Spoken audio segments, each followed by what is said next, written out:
હાલાકી સર્જાઈ હોય તેવી ઘટના સામે આવી છે।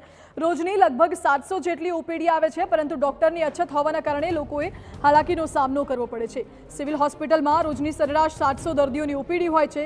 14 ડોક્ટરોની જગ્યાએ માત્ર 3 ડોક્ટર ઉપલબ્ધ છે, જેના કારણે દર્દીઓને ભારે મુશ્કેલી વેઠવવી પડે છે। રોગચાળાના સમયે જ ડોક્ટરોની અછત હોવાથી દર્દીઓ રઝળ્યા છે। દર્દીઓ માટેના મોટા રોગના નિરાકરણ માટે રાજકોટ અને અમદાવાદ હોસ્પિટલ જવા મજબૂર બન્યા છે। અનેક વખત સરકારને રજૂઆત કરવામાં આવી છે, છતાં સમસ્યા ઠેરની ઠેર જ રહી છે।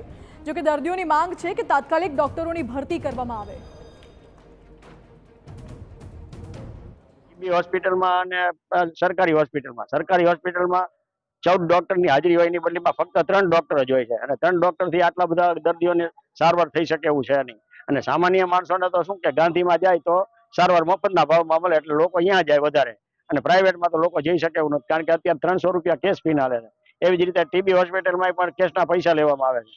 તો સામાન્ય માણસો માટે જે સરકારી દવાખાના છે અને આરોગ્યને લગતી વસ્તુ હોય, આરોગ્યના કારણે આપણે જે માજી સંસદ સભ્ય ચૂંટાણા હતા મુંજપરા સાહેબ, એને અમે ઘણી વખત રજૂઆત કરેલી। આ ગરમી અને વરસાદના હિસાબે રોગચાળા એટલા ફાટી રહ્યા છે કે બીપી, ડાયાબિટીસ, હાઈ પ્રેશર, આ બધાની અંદર માણસો અત્યારે દવાખાના દોડે છે, પણ દવાખાનામાં પ્રાઇવેટમાં ગળદી અને પૈસા વધારેના હિસાબે માણસ સરકારમાં જાય છે। આ સરકારી દવાખાનાની અંદર આજે તપાસ કરતા 500 થી 600 કેસ છે, પણ માત્ર અહીંયા 3 જ ડોક્ટર છે। આ સરકારી દવાખાનાની અંદર અવારનવાર રજૂઆત કરવા છતાં, આંદોલન કરવા છતાં સરકારની આંખ ઉઘડતી નથી, અને સરકારી દવાખાનાની અંદર કોઈ ડોક્ટરની ભરતી કરતા નથી।